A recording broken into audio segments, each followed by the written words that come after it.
ನಿನ್ನೆಯ ತರಗತಿ ಪ್ರಕಾರ ಮೌರ್ಯ ಸಾಮ್ರಾಜ್ಯವನ್ನು ಅಧ್ಯಯನ ಮಾಡಲಿಕ್ಕೆ ಸಾಕಷ್ಟು ಮೂಲಾಧಾರಗಳು ನಮಗೆ ಲಭ್ಯ ಇದ್ದಾವೆ ಅಂತಂದೇಳಿ ಹೇಳಿದ್ವಿ. ವಿದೇಶಿ ಸಾಹಿತ್ಯ, ದೇಶೀಯ ಸಾಹಿತ್ಯ ಮತ್ತು ಪ್ರಾಕ್ತನ ಮೂಲಾಧಾರಗಳಲ್ಲಿ ಅವರ ಒಂದು ಶಾಸನಗಳು, ಸ್ಮಾರಕಗಳು, ಸ್ತೂಪಗಳು ಮತ್ತು ನಾಣ್ಯಗಳು ಅಂತೇಳಿ ಇಲ್ಲಿ ಕಲೆ ಮತ್ತು ವಾಸ್ತುಶಿಲ್ಪದಲ್ಲಿ ಸ್ತೂಪಗಳ ಬಗ್ಗೆ ಪರಿಚಯ ಬರ್ತೈತಿ. ಮತ್ತು ಅವರ ಆರ್ಥಿಕ ಸ್ಥಿತಿಯಲ್ಲಿ ನಾಣ್ಯಗಳ ಪರಿಚಯ ಮತ್ತು ನಾಣ್ಯಗಳ ಒಂದು ಕುರಿತು ಅಧ್ಯಯನ ಮಾಡೋಣ. ಆದ್ರೆ ಶಾಸನಗಳು ನಮಗೆ ಬಹಳ ಮುಖ್ಯ ಆಗಿತ್ತು. ಹಾಗಾಗಿ ನಿನ್ನೆ ದಿನ ಸಂಪೂರ್ಣವಾಗಿ ಅಶೋಕನ ಶಿಲಾಶಾಸನಗಳನ್ನು ಕುರಿತು ಅಥವಾ ಮೌರ್ಯರ ಶಾಸನಗಳನ್ನ ಕುರಿತು ನಾವು ಅಧ್ಯಯನವನ್ನು ಮಾಡಿದ್ವಿ ಅಂತ. ಈಗ ಮೌರ್ಯ ಸಾಮ್ರಾಜ್ಯ ಹೇಗೆ ಸ್ಥಾಪನೆ ಆಯಿತು, ಮೌರ್ಯ ಸಾಮ್ರಾಜ್ಯದ ಮೂಲ ಯಾವುದು, ಎಲ್ಲಿಂದ ಬಂದ್ರು ಮೌರ್ಯರು, ಮೌರ್ಯರ ಮೂಲವನ್ನು ಕುರಿತು ಇರ್ತಕ್ಕಂಥ ಚರ್ಚೆಗಳೇನು, ಮತ್ತು ಚಂದ್ರಗುಪ್ತ ಮೌರ್ಯ. ಈ ಮೌರ್ಯರ ಮೂಲವನ್ನು ತಿಳಿಲಿಕ್ಕೆ ಅಥವಾ ಮೌರ್ಯರ ಮೂಲದ ಬಗ್ಗೆ ಅಧ್ಯಯನ ಮಾಡಿದ ಹೊತ್ನ್ಯಾಗ ಏಕಾಭಿಪ್ರಾಯ ಇಲ್ಲ. ಹಲವು ವಿದ್ವಾಂಸರು ಹಲವು ರೀತಿಯಲ್ಲಿ ಅಭಿಪ್ರಾಯವನ್ನು ಪಟ್ಟಿದ್ದಾರೆ. ಅಂತಿಮವಾಗಿ ಬಹಳಷ್ಟು ಮಂದಿ ನಂಬಿರ್ತಕ್ಕಂತಹ ಸಿದ್ಧಾಂತ ಏನಪ್ಪಾ ಅನ್ನಂದ್ರ ಅಥವಾ ಮೂಲ ಏನಂದ್ರ ಬೌದ್ಧ ಸಿದ್ಧಾಂತದ ಪ್ರಕಾರ ಅವರು ಕ್ಷತ್ರಿಯರಾಗಿದ್ರು ಅಂತಂದೇಳಿ. ಇಲ್ಲಿ 3 ಸಿದ್ಧಾಂತಗಳಿದ್ದಾವೆ ಅಥವಾ 3 ಮೂಲಗಳಿಂದ ಮೌರ್ಯರು ಸಾಮ್ರಾಜ್ಯವನ್ನು ಕಟ್ಟಿದ್ರು ಅಂತ ಹೇಳ್ತಾರೆ. ಅದರಲ್ಲಿ ಒಂದನೇದ್ದು ಹಿಂದೂ ಸಿದ್ಧಾಂತ ಅಥವಾ ಹಿಂದೂ ಸಂಪ್ರದಾಯದ ಪ್ರಕಾರ ಚಂದ್ರಗುಪ್ತ ಮೌರ್ಯನು ಕೀಳು ಜಾತಿಗೆ ಸೇರಿದ ಶೂದ್ರನಾಗಿದ್ದ ಅಂತೇಳಿ ವಿಷ್ಣು ಪುರಾಣ ಮತ್ತು ವಿಶಾಖದತ್ತನ ಮುದ್ರಾ ರಾಕ್ಷಸ ಕೃತಿಗಳು ಇದನ್ನ ಬೆಂಬಲಿಸ್ತವೆ ಅಂತೇಳಿ. ಅವನು ವಿಷ್ಣು ಪುರಾಣ ಪ್ರಕಾರ ಶೂದ್ರ ಕುಲಕ್ಕೆ ಸೇರಿದಂತ ಚಂದ್ರಗುಪ್ತ ನಂದರಾಜನ ಆದಂತ ಅಂದ್ರೆ ನಂದರ ರಾಜನಾಗಿದ್ದಂತ ನಂದರಾಜನ ಮುರ ಎಂಬ ಒಬ್ಬ ವೇಶ್ಯೆಗೆ ಜನಿಸಿರ್ತಾನೆ ಅಂತೇಳಿ. ಇದೇ ಅಂಶವನ್ನ ಮುದ್ರಾ ರಾಕ್ಷಸ ಕೂಡ ಚಂದ್ರಗುಪ್ತನನ್ನು ಋಷಲ ಅಥವಾ ಕುಲಹೀನ ಎಂಬ ಪದಗಳಿಂದ ಕರೆದಿದೆ ಅಂತೇಳಿ. ಆಗಿನ ಕಾಲದ ಮನುವಿನ ಪ್ರಕಾರ ವಿಶಾಲ ಎಂಬ ಪದ ಐತಲ್ಲ, ಇದು ಸಾಮಾಜಿಕವಾಗಿ ಕೀಳು ಎಂಬ ಒಂದು ಋಷಲ ಅನ್ನೋದು ಏನು ಶಬ್ದ ಐತಲ್ಲ, ಇದು ಸಾಮಾಜಿಕವಾಗಿ ಕೀಳು ಪದ ಅಂತಂದೇಳಿ R.K. ಮುಖರ್ಜಿ ಅವರು ಇದು ಉಲ್ಲೇಖ ಮಾಡ್ತಾರೆ ಅಂತಂದೇಳಿ. ಆದ್ರೆ ರೋಮಿಲಾ ಥಾಪರ್ ಅವರು ಮತ್ತು ಇವರು R.K. ಮುಖರ್ಜಿ ಅವರು ಏನ್ ಹೇಳ್ತಾರಪ್ಪ ಅಂದ್ರೆ ಮೌರ್ಯ ವಂಶಕ್ಕೆ ಸೇರಿದ ಚಂದ್ರಗುಪ್ತನು ಕುಲಹೀನನಾಗಿರ್ಲಿಲ್ಲ ಅಂತೇಳಿ ಅವರು ವಾದ ಮಾಡ್ತಾರೆ. ಯಾರು R.K. ಮುಖರ್ಜಿ ಮತ್ತು ರೋಮಿಲಾ ಥಾಪರ್. ಇಲ್ಲಿ ವಿಷ್ಣು ಪುರಾಣ ಮತ್ತು ಮುದ್ರಾ ರಾಕ್ಷಸ ಏನಪ್ಪಾ ಅನ್ನಂದ್ರ ಹಿಂದೂ ಸಿದ್ಧಾಂತ ಅಥವಾ ಅವರು ಶೂದ್ರ ಒಂದು ಇದ್ರಲಿಂದ ಬಂದಿದ್ದಾನೆ ಅಂತ ಹೇಳ್ತಾರೆ. R.K. ಮುಖರ್ಜಿ ಮತ್ತು ರೋಮಿಲಾ ಥಾಪರ್ ಅವರು ಅವನು ಕುಲಹೀನನಲ್ಲ, ಮೌರ್ಯ ವಂಶಕ್ಕೆ ಸೇರಿದವನು ಅಂತೇಳಿ ಹೇಳ್ತಾರೆ. ಆದ್ರೆ ಅವ್ರು ಹೇಳೋದೇನಪ್ಪಾ ಅನ್ನಂದ್ರ ಇದನ್ನ ಕೌಟಿಲ್ಯನು ಅರ್ಥಶಾಸ್ತ್ರದಲ್ಲಿ ಮೌರ್ಯರನ್ನ ಶೂದ್ರರಂತ ಒಪ್ಪಿಕೊಂಡಿಲ್ಲ. ಹಾಗಾಗಿ ಬ್ರಾಹ್ಮಣನಾಗಿದ್ದಂತ ಕೌಟಿಲ್ಯ ತನ್ನ ವರ್ಣ ಧರ್ಮವನ್ನ ಪಾಲಿಸ್ತಾ ಇದ್ದ. ಹಾಗಾಗಿ ಶೂದ್ರನಿಗೆ ಅಧಿಕಾರ ಕೊಟ್ಟಿರ್ಲಿಕ್ಕೆ ಚಾನ್ಸ್ ಇಲ್ಲ. ಹಾಗಾಗಿ ಅವರು ಮೌರ್ಯ ವಂಶಕ್ಕೆ ಸೇರಿದವರು ಅಂತಂದೇಳಿ ಇವ್ರು ವಾದ ಮಾಡ್ತಾರೆ ಅಂತೇಳಿ. ಅದ್ರ ಜೊತೆಗೆ ಜಸ್ಟಿನ್ ಎಂಬ ಗ್ರೀಕ್ ಬರಹಗಾರ ಕೂಡ ಏನ್ ಮಾಡ್ತಾನಪ್ಪ ಅನ್ನಂದ್ರೆ ಚಂದ್ರಗುಪ್ತನು ಧೈರ್ಯ ಸಾಹಸದಿಂದ ಅಲೆಕ್ಸಾಂಡರ್ನನ್ನು ಎದುರುಗೊಂಡಿದ್ದಾನೆ. ಹಾಗಾಗಿ ಆ ಒಂದು ಗುಣ ಕ್ಷಾತ್ರಿಯ ಗುಣವನ್ನು ತಿಳಿಸ್ತತಿ ಅಂತಂದೇಳಿ ಆ ಗ್ರೀಕ್ ಬರಹಗಾರ ಹೇಳ್ತಾನೆ ಅಂತ.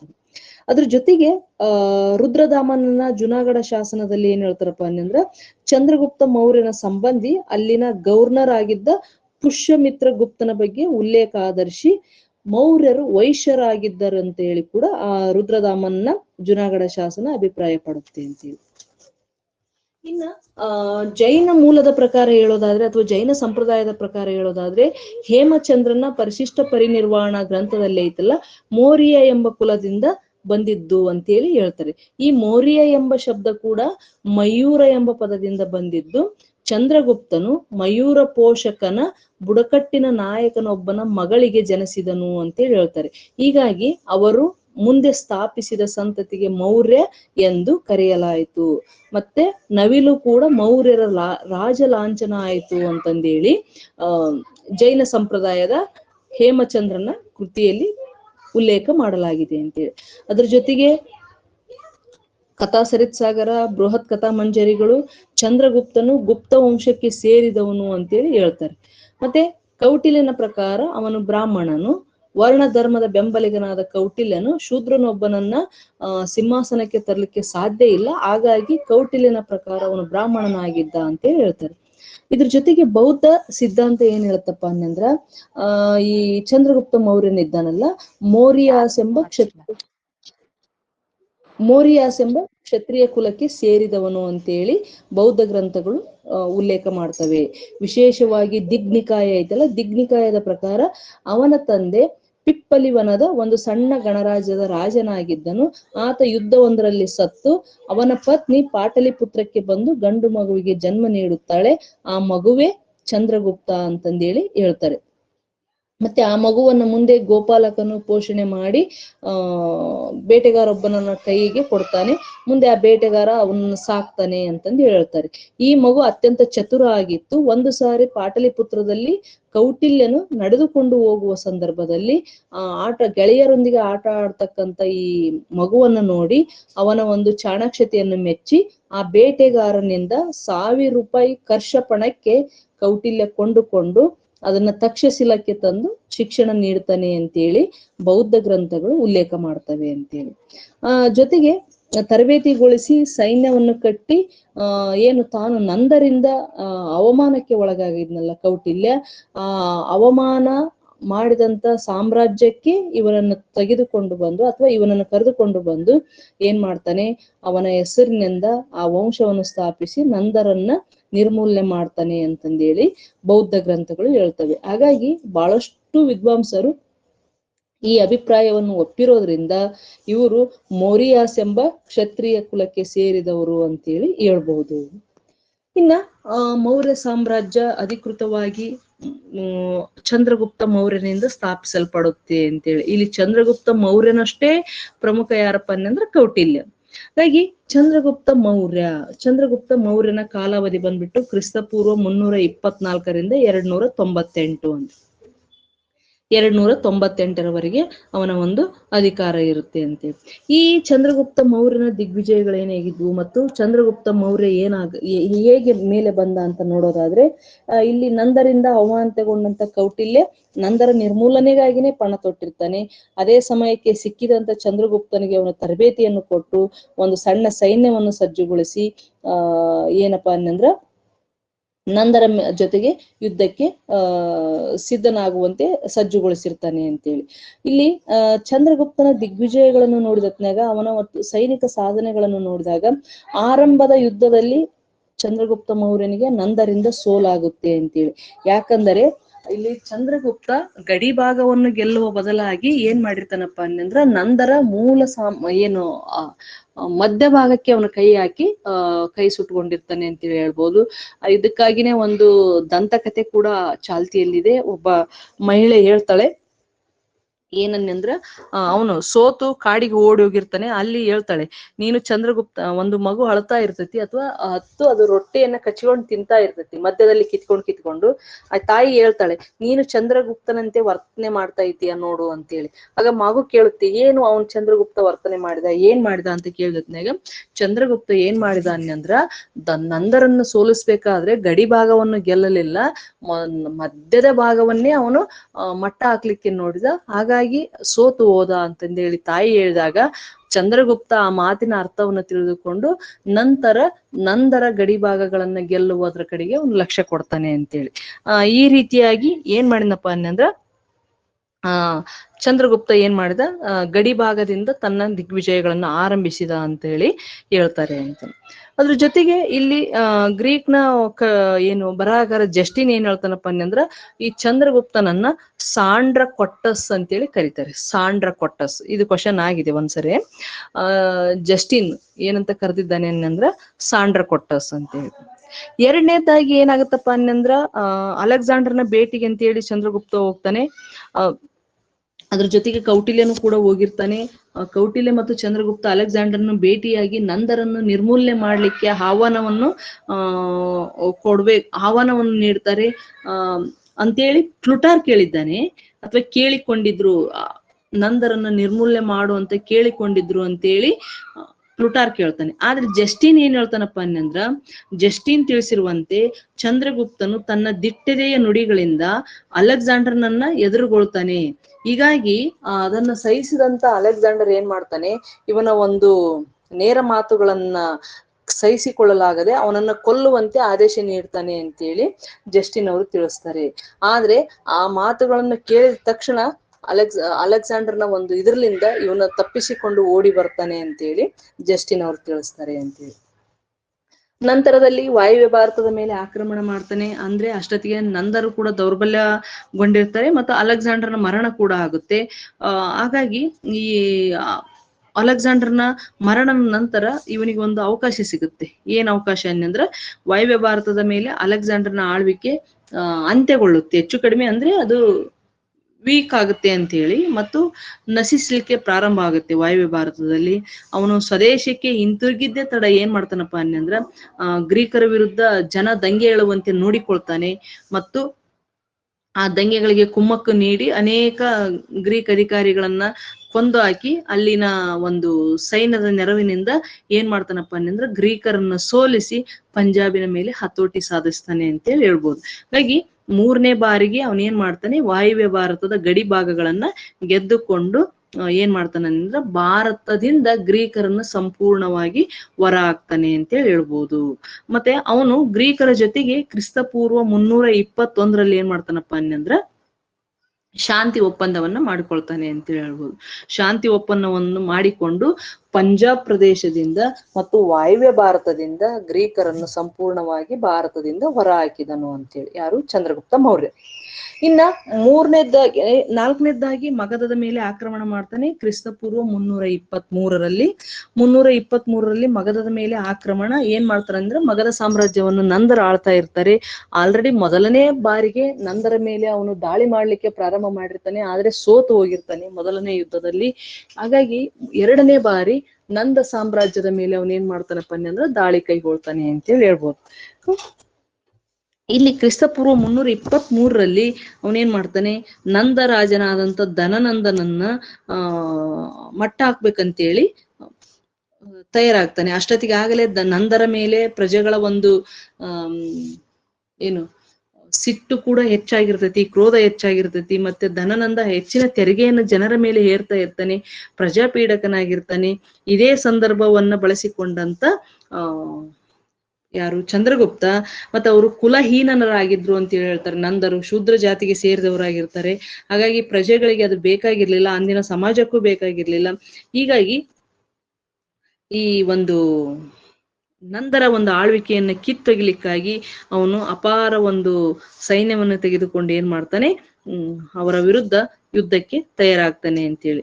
ಅಷ್ಟಾಗಿಯೂ ಕೂಡ ನಂದರ ಬಳಿ ಸಾಕಷ್ಟು ಸಂಪತ್ತು ಇರ್ತೈತಿ ಮತ್ತು ಸೈನ್ಯ ಇರ್ತೈತಿ, 6 ಲಕ್ಷ ಪದಾತಿ ಇರ್ತೈತಿ, ಅಶ್ವಪಡೆ ಇರ್ತೈತಿ 20,000ದಷ್ಟು, 2,000ದಷ್ಟು ರಥಗಳು ಇರ್ತವೆ ಮತ್ತು ಆನೆಗಳು ಕೂಡ ಇದು 3,000ದಷ್ಟು. ಮತ್ತು ಇನ್ನೊಬ್ಬವನು ಏನಪ್ಪಾ ಅನ್ನಂದ್ರ ಬದ್ಧ ಸಾಲ ಎಂಬ ದಂಡನಾಯಕ ಕೂಡ ಅವರ ಬಳಿ ಇರ್ತಾನೆ. ಯಾರ ಬಳಿ ಅಂದ್ರ ನಂದನ ಬಳಿ, ಧನನಂದನ ಬಳಿ. ಇದು ಎಲ್ಲ ಕರ್ಟಿಯಸ್ನ ಒಂದು ಅಭಿಪ್ರಾಯದ ಇದು ಪ್ರಕಾರ 6 ಲಕ್ಷ ಪದಾತಿ, 20,000 ಅಶ್ವಪಡೆ, 2,000 ರಥಗಳು, 3,000 ಆನೆಗಳು ಮತ್ತು ಬದ್ಧ ಸಾಲ ಅದರ ಒಂದು ದಂಡನಾಯಕನಾಗಿರ್ತಾನೆ. ಇಷ್ಟೆಲ್ಲ ಇದ್ರೂ ಕೂಡ ಚಂದ್ರಗುಪ್ತ ತನ್ನ ಒಂದು ಸಣ್ಣ ಸೈನ್ಯದ ಒಂದು ತೆಗೆದುಕೊಂಡು ಚಾಣಕ್ಯನ ನೆರವಿನಿಂದ, ಅಂದ್ರೆ ಇಲ್ಲಿ ಚಾಣಕ್ಯ ಎಲ್ಲಾ ಯುದ್ಧಗಳನ್ನು ರೂಪಿಸಿಕೊಟ್ಟಿರ್ತಾನೆ, ಯುದ್ಧ ತಂತ್ರಗಳನ್ನು ರೂಪಿಸಿಕೊಟ್ಟಿರ್ತಾನೆ. ಈ ಭಯಂಕರ ಯುದ್ಧದಲ್ಲಿ ಏನ್ ಮಾಡ್ತಾನಪ್ಪ ಅನ್ನಂದ್ರ ಧನನಂದನನ್ನ ಸೋಲಿಸಿ ಮಗಧ ಸಿಂಹಾಸನವನ್ನು ಏರ್ತಾನೆ ಅಂತೇಳಿ ಹೇಳ್ಬೋದು. ಇಲ್ಲಿ ಕಾರವೇಲನ ಹತಿಗುಂಪ ಶಾಸನದ ಪ್ರಕಾರ ಮಗಧದ ಆಕ್ರಮಣದಿಂದಾಗಿ ಚಂದ್ರಗುಪ್ತನು ಪಂಜಾಬಿನಿಂದ ಹಿಡಿದು ಕಳಿಂಗ ಹಾಗೂ ದಕ್ಷಿಣದ ಮೈಸೂರಿನವರೆಗೆ ವಿಶಾಲ ಭೂಭಾಗದ ಅಧಿಪತಿಯಾದನು ಅಂತಂದೇಳಿ ಯಾರಪ್ಪ ಹತಿಗುಂಪ ಶಾಸನ, ಕಾರವೇಲನ ಹತಿಗುಂಪ ಶಾಸನ ಅಭಿಪ್ರಾಯ ಪಡುತ್ತೆ ಅಂತೇಳಿ. ಅದರ ಪ್ರಕಾರ ಪಂಜಾಬು, ಕಳಿಂಗ ಮತ್ತು ಮೈಸೂರಿನ ಭಾಗದವರೆಗೆ ವಿಶಾಲವಾದಂತ ಸಾಮ್ರಾಜ್ಯದ ಅಧಿಪತಿಯಾದನು ಧನನಂದನನ್ನ ಕೊಂದು ಅಂತೇಳಿ ಇದು ಉಲ್ಲೇಖ ಮಾಡುತ್ತೆ. ಈ ಒಂದು ಕಾರ್ಯಾಚರಣೆಯಲ್ಲಿ ಪೌರನು ಗುಪ್ತನಿಗೆ ನೆರವಾದನು, ಯಾರಿಗೆ, ಚಂದ್ರಗುಪ್ತನಿಗೆ ನೆರವಾದನು ಅಂತೇಳಿ ಕೂಡ ಆ ಒಂದು ಶಾಸನ ಅಭಿಪ್ರಾಯ ಪಡುತ್ತೆ ಅಂತೇಳಿ. ಇನ್ನು 5ನೇದಾಗಿ ಅವನ ಯುದ್ಧ ಸೆಲುಕಸನ ಜೊತೆಗೆ ಆಗುತ್ತೆ. ಅಂದ್ರೆ ಗ್ರೀಕರ ಅರಸನಾದಂತ ಸೆಲುಕಸ್ ಕ್ರಿಸ್ತಪೂರ್ವ 305ರಲ್ಲಿ. ಮಗಧದ ಆಕ್ರಮಣ ಕ್ರಿಸ್ತಪೂರ್ವ 323. ಇಲ್ಲಿ ಸೆಲುಕಸನ ಜೊತೆಗೆ ಯುದ್ಧ ಯಾವಾಗ ಆಗುತ್ತಪ್ಪ ಅನ್ನಂದ್ರ ಕ್ರಿಸ್ತಪೂರ್ವ 305ರಲ್ಲಿ ಅಂತೇಳಿ ಹೇಳ್ಬೋದು. ಹೀಗಾಗಿ ಸೆಲುಕಸ್ ಏನ್ ಮಾಡ್ತಾನಪ್ಪ ಅನ್ನಂದ್ರ ಈತ ಸೆಲುಕಸ್ ಯಾರಂದ್ರ ಅಲೆಕ್ಸಾಂಡರ್ನ ಉತ್ತರಾಧಿಕಾರಿ. ಉತ್ತರಾಧಿಕಾರಿ. ಇವನು ಬ್ಯಾಬಿಲೋನ್ನಲ್ಲಿ ಇರ್ತಾನೆ, ಅಧಿಕಾರ ವಹಿಸಿಕೊಂಡು. ಮತ್ತು ಇವನು ಸೆಲ್ಯೂಕಸ್ ಏನ್ ಮಾಡ್ತಾನೆ, ತನ್ನ ಏನು ತಂದೆ ಅಲೆಕ್ಸಾಂಡರ್ ಬಿಟ್ಟು ಹೋದಂತ ಏನು ವಾಯುವ್ಯ ಭಾರತದ ಪ್ರದೇಶಗಳಿದ್ವಲ್ಲ ಅವನನ್ನ ರಕ್ಷಣೆ ಮಾಡ್ಬೇಕು, ಪುನಃ ಪಡಿಬೇಕಂತೇಳಿ ಮುಂದಾಗ್ತಾನೆ. ಆದ್ರೆ ಇಲ್ಲಿ ಮಹತ್ವಾಕಾಂಕ್ಷಿ ಆದಂತ ಯಾರು ಚಂದ್ರಗುಪ್ತ ಮೌರ್ಯ ಸಿಂಧು ನದಿಯನ್ನ ದಾಟಿ ಅವರನ್ನ ಅಟ್ಟಿಸ್ತಾನೆ ಅಂತೇಳಿ ಹೇಳ್ಬೋದು. ಹೀಗಾಗಿ ಕ್ರಿಸ್ತಪೂರ್ವ 305 ಸಿಂಧು ನದಿ ತೀರದಲ್ಲಿ ಆದಂತ ಯುದ್ಧದಲ್ಲಿ ಏನ್ ಮಾಡ್ತಾನೆ, ಸೆಲ್ಯೂಕಸ್ ಏನ್ ಮಾಡ್ತಾನೆ, ಚಂದ್ರಗುಪ್ತನಿಂದ ಸೋತು ಪುನಃ ಶಾಂತಿ ಒಪ್ಪಂದ ಮಾಡಿಕೊಳ್ತಾನೆ ಅಂತೇಳಿ. ಅವ್ರ ಪ್ರಕಾರ ಆ ಒಪ್ಪಂದದ ಪ್ರಕಾರ ಚಂದ್ರಗುಪ್ತನಿಗೆ ಏನಪ್ಪಾ ಅನ್ನಂದ್ರ ಕಂದಹಾರ, ಆ ಕಂದಹಾರವನ್ನ ಅರೆಚೇಸಿಯಾ ಅಂತೇಳಿ ಕರೀತಾರೆ, ಆ ಪ್ರಾಚೀನವಾಗಿ ಅರೆಚೇಸಿಯಾ ಅಂತ.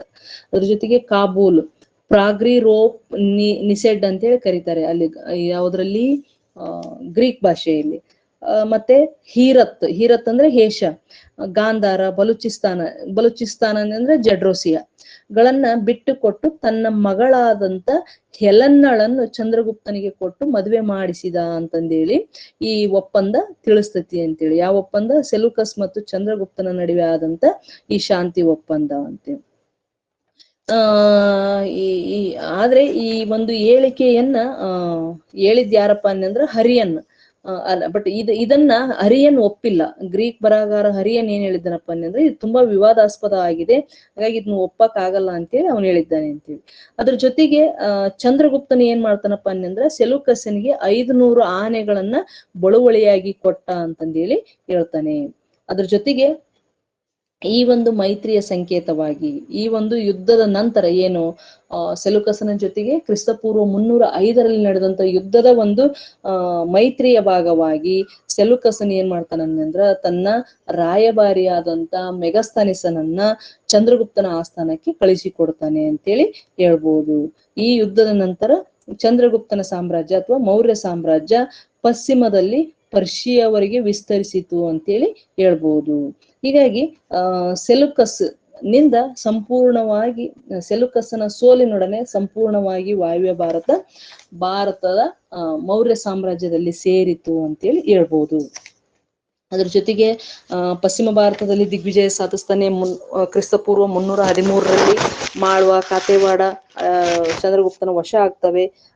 ಇಲ್ಲಿ ವಿಶೇಷವಾಗಿ ರುದ್ರದಾಮನ್ ಏನು ಜುನಾಗಢ ಶಾಸನ ಐತಲ್ಲ, ಇದು ಚಂದ್ರಗುಪ್ತನ ಸೌರಾಷ್ಟ್ರವನ್ನು ಗೆದ್ದು ತನ್ನ ರಾಜ್ಯಪಾಲ ಪುಷ್ಯಗುಪ್ತನಿಗೆ ವಹಿಸಿದನು ಅಂತಂದೇಳಿ ಜುನಾಗಢದ ರುದ್ರದಾಮನ್ ಶಾಸನ ತಿಳಿಸ್ತತಿ ಅಂತೇಳಿ. ಪಶ್ಚಿಮದಲ್ಲಿ ಚಂದ್ರಗುಪ್ತನು ಕ್ರಿಸ್ತಪೂರ್ವ 313 ಮಾಳ್ವ ಮತ್ತು ಕಾತೆವಾಡಗಳನ್ನ ಗೆದ್ದು ಮೌರ್ಯ ಸಾಮ್ರಾಜ್ಯಕ್ಕೆ ಸೇರಿಸಿದನು. ಅದರ ಜೊತೆಗೆ ಸೌರಾಷ್ಟ್ರವನ್ನು ಗೆದ್ದುಕೊಂಡನು, ಅದನ್ನ ನೋಡಿಕೊಳ್ಳಿಕ್ಕಾಗಿ ರಾಜ್ಯಪಾಲ ಪುಷ್ಯಗುಪ್ತನಿಗೆ ವಹಿಸಿದನು ಅಂತೇಳಿ ಹೇಳುತ್ತೆ. ಅದರ ಜೊತೆಗೆ ದಕ್ಷಿಣ ಭಾರತದ ದಿಗ್ವಿಜಯ, ದಕ್ಷಿಣ ಭಾರತವನ್ನು ಗೆದ್ದನೇ ಇಲ್ಲವೆಂಬುದರ ಬಗ್ಗೆ ಅನುಮಾನಾಸ್ಪದ ಇದೆ. ರಾಯಚೌಧರಿ ಅವರ ಪ್ರಕಾರ ದಕ್ಕನ್ ನಂದರ ಭಾಗವಾಗಿತ್ತು. ಚಂದ್ರಗುಪ್ತನು ನಂದರನ್ನು ನಿರ್ಮೂಲನೆ ಮಾಡಿದ ಮೇಲೆ ಅದು ಆಟೋಮೆಟಿಕ್ ಆಗಿ ಮೌರ್ಯರ ಅಧೀನಕ್ಕೆ ಬಂತು ಅಂತಂದೇಳಿ ರಾಯಚೌಧರಿ ಅವರು ಅಭಿಪ್ರಾಯ ಪಡ್ತಾರೆ ಅಂತೇಳಿ. ಆದ್ರೆ ಇಲ್ಲಿ ಚಂದ್ರಗುಪ್ತನ ಕಾಲದಲ್ಲಿ ದಕ್ಕನ್ ಅವರ ಭಾಗ ಆಗ್ಲಿಲ್ಲ, ಬಿಂದುಸಾರನ ಕಾಲದಲ್ಲಿ ದಕ್ಕನ್ನು ಮೌರ್ಯ ಸಾಮ್ರಾಜ್ಯದ ಭಾಗ ಆಯ್ತು ಅಂತೇಳಿ V.S. ಸ್ಮಿತ್ ಅವರು ಅಭಿಪ್ರಾಯವನ್ನು ಪಡ್ತಾರೆ ಅಂತಂದೇಳಿ. ಅದ್ರ ಜೊತೆಗೆ R.S. ತ್ರಿಪಾಠಿ, ಪ್ಲುಟಾರ್ಕ್, ಜಸ್ಟಿನ್ ಮತ್ತು ಗ್ರೀಕ್ ವಿದ್ವಾಂಸರು ಬಿಂದುಸಾರನು ಶಾಂತಿ ದೂತ ಆಗಿರುವಾಗ ದಕ್ಷಿಣ ಭಾರತವನ್ನು ಗೆಲ್ಲಕ್ ಸಾಧ್ಯ ಇಲ್ಲ, ಆದ್ರೆ ಈ ದಕ್ಷಿಣ ಭಾರತವನ್ನು ಗೆದ್ದ ಕೀರ್ತಿ ಚಂದ್ರಗುಪ್ತನಿಗೆ ಸೇರುತ್ತೆ ಅಂತೇಳಿ ಇವರು ಕೂಡ ಅಭಿಪ್ರಾಯ ಪಡ್ತಾರೆ ಅಂತೇಳಿ. ಹಾಗಾಗಿ ಇಲ್ಲಿ ಒಟ್ಟು ಚಂದ್ರಗುಪ್ತನ ಸಾಮ್ರಾಜ್ಯ ಉತ್ತರದಲ್ಲಿ ಕಾಶ್ಮೀರದಿಂದ ಹಿಡಿದು ದಕ್ಷಿಣದ ಮೈಸೂರುವರೆಗೆ, ಪಶ್ಚಿಮದಲ್ಲಿ ಅಫ್ಘಾನಿಸ್ತಾನದಿಂದ ಪೂರ್ವದಲ್ಲಿ ಬಂಗಾಳ ಕೊಲ್ಲಿಯವರೆಗೆ ಹಬ್ಬಿತ್ತು ಅಂತೇಳಿ ತಿಳಿಸ್ತತಿ ಅಂತ ಅಲ್ಲಿ ಜಸ್ಟಿನ್ ಹೇಳ್ತಾನೆ. ಗ್ರೀಕ್ ಬರಹಗಾರ ಜಸ್ಟಿನ್ ಏನ್ ಹೇಳ್ತಾನೆ, ಇಷ್ಟು ವಿಶಾಲವಾದಂತ ಮೌರ್ಯ ಸಾಮ್ರಾಜ್ಯ ಉತ್ತರದಲ್ಲಿ ಕಾಶ್ಮೀರ, ದಕ್ಷಿಣದಲ್ಲಿ ಮೈಸೂರು, ಪಶ್ಚಿಮದಲ್ಲಿ ಅಫ್ಘಾನಿಸ್ತಾನ, ಪೂರ್ವದಲ್ಲಿ ಬಂಗಾಳದವರೆಗೆ ಹಬ್ಬಿತ್ತು ಅಂತೇಳಿ ಲೇಖಕ ಜಸ್ಟಿನ್ ಅಂದ್ರೆ ಗ್ರೀಕ್ ಬರಹಗಾರ ಹೇಳ್ತಾನೆ. ಅದ್ರ ಜೊತೆಗೆ ಚಂದ್ರಗುಪ್ತನು ಇಡೀ ಭಾರತದ ಭೂಖಂಡ ಏನೈತಲ್ಲ, ಹೆಚ್ಚು ಕಡಿಮೆ ಉಪಖಂಡ ಅಂತ ಕರಿತೀವಲ್ಲ, ಅದನ್ನ ಆಳಿದ ಪ್ರಪ್ರಥಮ ಸಾಮ್ರಾಟ ಅಂತ ಅನಿಸಿಕೊಂಡಿದ್ದಾನೆ. ಮತ್ತೆ ಈ ಮೌರ್ಯ ಸಾಮ್ರಾಜ್ಯ ಯಾಕ ನಾವು ಭಾರತದ ಐತಿಹಾಸಿಕ ಪ್ರಪ್ರಥಮ ಸಾಮ್ರಾಜ್ಯ ಮತ್ತು ಚಂದ್ರಗುಪ್ತನನ್ನ ಮೊದಲ ಐತಿಹಾಸಿಕ ರಾಜ ಅಂತ ಯಾಕೆ ಕರಿತೀವಿ ಅಂದ್ರ, ಅಖಂಡ ಭಾರತವನ್ನ ಈ ಒಂದು ಸಾಮ್ರಾಜ್ಯ ಒಳಗೊಂಡಿತ್ತು. ಅವನು ವಿಶಾಲವಾದಂತಹ ಸಾಮ್ರಾಜ್ಯ ಉತ್ತರ ದಕ್ಷಿಣ ಮತ್ತು ಪೂರ್ವ ಪಶ್ಚಿಮವಾಗಿ ಇಡೀ ಭಾರತದಾದ್ಯಂತ ಹಬ್ಬಿದ್ದರಿಂದ ಅದನ್ನ ಪ್ರಪ್ರಥಮ ಐತಿಹಾಸಿಕ ಸಾಮ್ರಾಜ್ಯ ಅಂತೇಳಿ ಕರೀತಾರೆ ಅಂತೇಳಿ. ಅದ್ರ ಜೊತೆಗೆ ಆ ಸಂದರ್ಭದಲ್ಲಿ ಚಂದ್ರಗುಪ್ತನ ಬಳಿ 6 ಲಕ್ಷದಷ್ಟು ಸೈನ್ಯ ಬಲ ಇತ್ತು ಅಂತ ಹೇಳಿ ಕೂಡ ಹೇಳ್ತಾರೆ. ಇನ್ನ ಇಷ್ಟೆಲ್ಲ ಸಾಧಿಸಿದಂತ ಚಂದ್ರಗುಪ್ತ ಅವನ ಕೊನೆಯ ದಿನಗಳು ಹೇಗಿದ್ವು ಅಂತ ನೋಡೋದಾದ್ರೆ, ಅವನು ಜೈನ ಸಂಪ್ರದಾಯದ ಪ್ರಕಾರ ಅವನು ಜೈನನು ಕೂಡ ಆಗಿದ್ದು, ಜೈನ ಧರ್ಮವನ್ನು ಪಾಲಿಸ್ತಾ ಇದ್ದ. ಚಂದ್ರಗುಪ್ತನ ಗುರು ಯಾರು ಭದ್ರಭಾವಿನಿಂದ ಏನ್ ಮಾಡ್ತಾನಪ್ಪ ಅಂದ್ರ, ಉತ್ತರ ಭಾರತದಲ್ಲಿ 12 ವರ್ಷಗಳ ಕಾಲ ದುರ್ಭಿಕ್ಷೆ ಬರ್ತೈತಿ. ಈ ಭವಿಷ್ಯ ಕೇಳಿದಂತ ಚಂದ್ರಗುಪ್ತ ಏನ್ ಮಾಡ್ತಾನಪ್ಪ ಅಂದ್ರ, ಸಿಂಹಾಸನವನ್ನ ಮಗನು ಬಿಂದುಸಾರನಿಗೆ ಬಿಟ್ಟು ಕೊಟ್ಟು ಜೈನ ಧರ್ಮವನ್ನು ಸ್ವೀಕರಿಸ್ತಾನೆ ಅಂತ ಹೇಳ್ತಾನೆ. ಅದ್ರ ಜೊತೆಗೆ ಅಂದ್ರೆ ಈ ಬರಗಾಲ ವಾಸಿ ಆಗುತ್ತೆ, ನೀವು ಸನ್ಯಾಸವನ್ನ ಸ್ವೀಕರಿಸಿ ಬರಗಾಲ ವಾಸಿ ಆಗುತ್ತೆ ಅಂತ ಹೇಳಿ ಭದ್ರಭಾವು ಹೇಳ್ತಾನೆ ಅಂತೇಳಿ. ಅವನ ಮಾತಿನಂತೆ ಏನ್ ಮಾಡ್ತಾನಪ್ಪ ಅಂದ್ರೆ, ಇವನು ಸಿಂಹಾಸನವನ್ನು ಮಗ ಬಿಂದುಸಾರನಿಗೆ ಬಿಟ್ಟು ಕೊಡ್ತಾನೆ. ಬಿಟ್ಟು ಕೊಟ್ಟು ಜೈನ ಧರ್ಮವನ್ನು ಸ್ವೀಕರಿಸಿ ಭದ್ರಭಾವಿನ ಜೊತೆಗೆ ಏನ್ ಮಾಡ್ತಾನೆ, ಶ್ರವಣ ಬೆಳಗೊಳಕ್ಕೆ ಬಂದು ನೆಲೆಸ್ತಾನೆ. ಅಲ್ಲೇ ಸಲ್ಲೇಖನ ವ್ರತವನ್ನ ಆಚರಿಸಿ ನಿರ್ವಾಣವಂತನೆ ಅಂತಂದೇಳಿ ಹೇಳ್ತಾರೆ. ಮತ್ತೆ ಅದಕ್ಕೆ ಪುಷ್ಟಿ ಎಂಬಂತೆ ಈಗೇನು ಶ್ರವಣ ಬೆಳಗೊಳದ ಚಂದ್ರಗಿರಿ ಬೆಟ್ಟದಲ್ಲಿ ಚಂದ್ರಗುಪ್ತನ ಬಸದಿ ಕೂಡ ಒಂದು ನಿರ್ಮಿಸಲಾಗಿದೆ.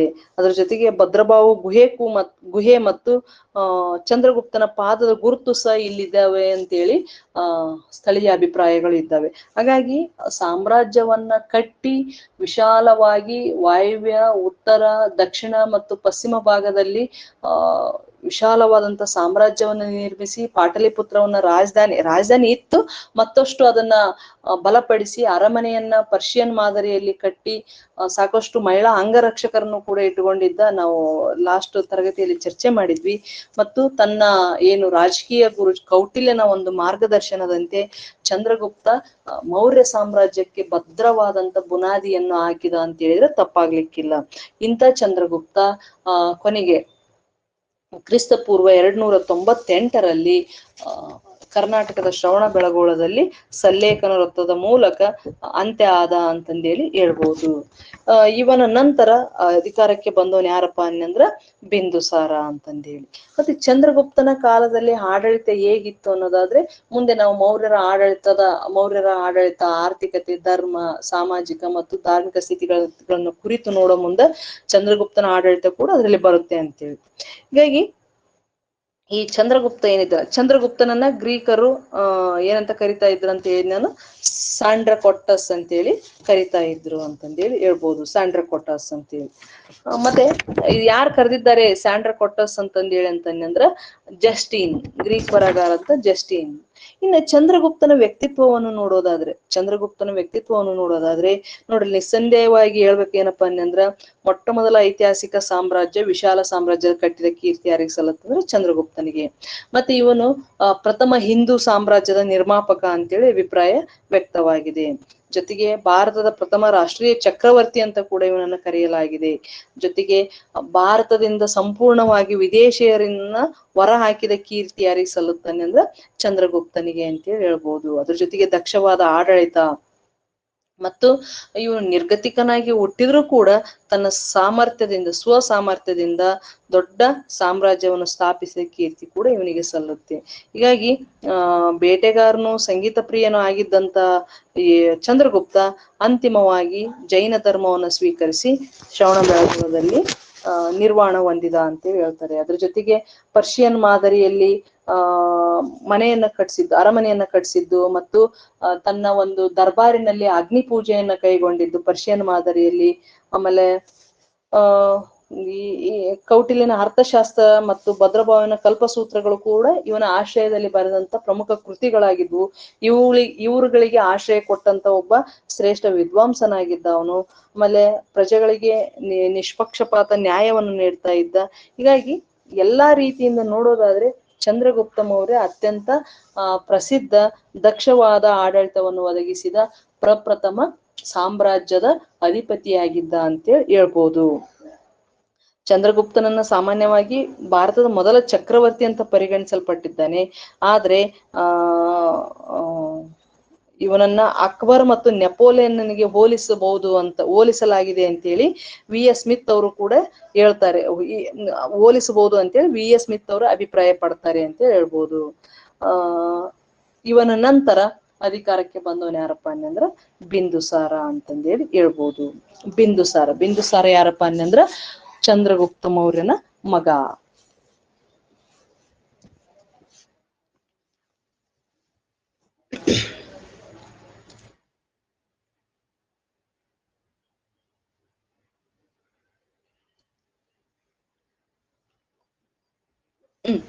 ಇಲ್ಲಿ ಬಿಂದುಸಾರನ ಕಾಲಾವಧಿ ಬಂದ್ಬಿಟ್ಟು 298ರಿಂದ ಕ್ರಿಸ್ತಪೂರ್ವ 298ರಿಂದ 273ರವರೆಗೆ ಅವನ ಅಧಿಕಾರಾವಧಿಯಲ್ಲಿ ಇದ್ದ ಅಂತೇಳಿ ಹೇಳ್ಬೋದು. ಚಂದ್ರಗುಪ್ತನನ್ನ ಸಂಡ್ರಕೊಟ್ಟಸ್ ಅಂತ ಕರೆದಂತ ಗ್ರೀಕರು ಅವನ ಮಗನನ್ನ ಅಮಿತ್ರಗಾತ್ರ ಅಂತೇಳಿ ಕರೆದಿದ್ದಾರೆ. ಅಮಿತ್ರಗಾತ್ರ ಅನ್ನಂದ್ರೆ ಶತ್ರುನಾಶಕ ಅಂತೇಳಿ ಅರ್ಥ. ಹಾಗಾಗಿ ಅಮಿತ್ರಗಾತ್ರ ಎಂದ್ರೆ ಯಾರಪ್ಪ ಅನ್ನಂದ್ರೆ ಬಿಂದುಸಾರ. ಇವನ ಕಾಲಾವಧಿ ಬಂದ್ಬಿಟ್ಟು ಕ್ರಿಸ್ತಪೂರ್ವ 298ರಿಂದ 273. ಈತ ಕೌಟಿಲ್ಯನ ನೆರವಿನಿಂದ 16 ರಾಜ್ಯಗಳನ್ನ ವಶಪಡಿಸಿಕೊಳ್ತಾನೆ. ಆಮೇಲೆ ಈತನ ಬಗ್ಗೆ ಸಂಪೂರ್ಣ ಮಾಹಿತಿ ಅಥವಾ ಜಾಸ್ತಿ ಮಾಹಿತಿಯನ್ನ ಟಿಬೆಟಿನ ಚರಿತ್ರೆಕಾರನಾದಂತ ತಾರನಾಥನ ತನ್ನ ಬುದ್ಧ ಚರಿತ್ರದಲ್ಲಿ ಕಟ್ಟಿಕೊಟ್ಟಿದ್ದಾನೆ ಅಂತ ಹೇಳ್ಬೋದು. ಬುದ್ಧ ಚರಿತ್ರದ ಪ್ರಕಾರ ದಕ್ಕನಿನಲ್ಲಿ ದಿಗ್ವಿಜಯವನ್ನು ಕೈಗೊಂಡು ಮೈಸೂರು ಸೇಲಂ ವರೆಗೆ ರಾಜ್ಯವನ್ನು ವಿಸ್ತರಿಸಿದ ಅಂತೇಳಿ ತಾರನಾಥರ ಒಂದು ಕೃತಿ ಅಭಿಪ್ರಾಯ ಪಡುತ್ತೆ ಅಂತೇಳಿ ಹೇಳ್ಬೋದು. ಸಂಪೂರ್ಣವಾಗಿ ಈತನ ಕಾಲಾವಧಿಯಲ್ಲಿ ಮೌರ್ಯ ಸಾಮ್ರಾಜ್ಯ ಶಾಂತಿಯುತಿಯಿಂದ ಕೂಡಿತ್ತು ಅಂತಂದೇಳಿ ತಾರನಾಥ್ ಅವರು ಅಭಿಪ್ರಾಯ ಪಡ್ತಾರೆ ಅಂತೇಳಿ.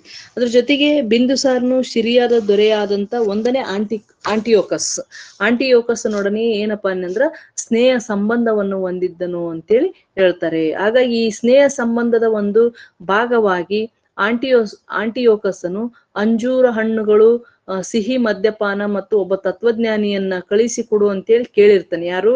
ಸಿರಿಯಾದ ಅರಸ ಬಿಂದುಸಾರನನ್ನ. ಆದ್ರೆ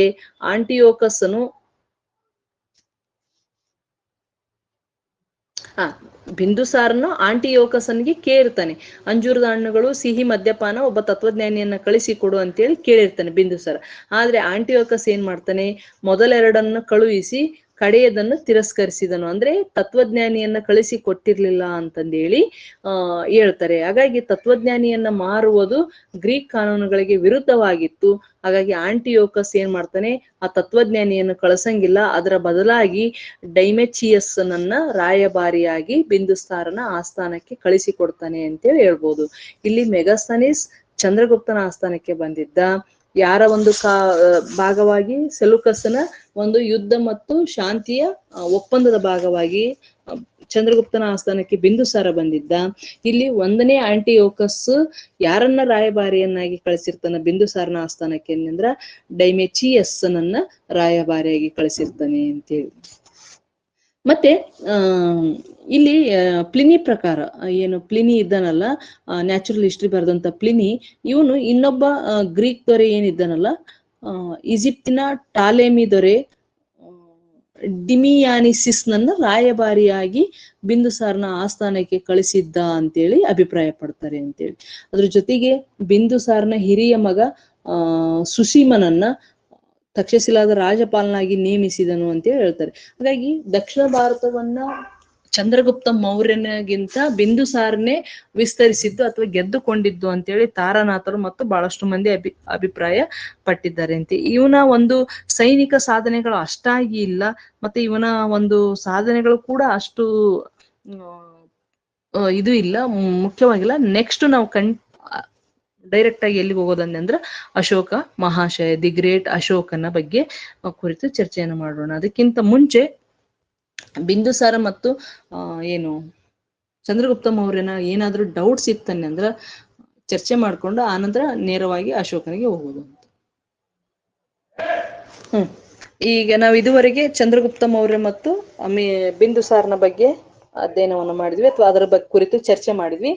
ಈಗ ಮೌರ್ಯ ಸಾಮ್ರಾಜ್ಯದ ಅತ್ಯಂತ ಪ್ರಸಿದ್ಧ ಪ್ರಮುಖ ಮತ್ತು ಭಾರತ ಇತಿಹಾಸದಲ್ಲಿ ಅತ್ಯಂತ ಪ್ರಸಿದ್ಧ ಮತ್ತು ದಿ ಗ್ರೇಟ್ ಅಂತ ಕರೆಸಿಕೊಂಡಂತ ಅಶೋಕ ಮಹಾಶಯ. ಅಶೋಕ ಅನ್ನಂದ್ರ ಇಡೀ ಪ್ರಪಂಚದ ಇತಿಹಾಸದಲ್ಲಿ ಒಂದು ವಿಶೇಷವಾದಂತ ಒಂದು ಏನಂತ ಹೇಳ್ತೀವಿ ನಾವು ಅನ್ನಂದ್ರ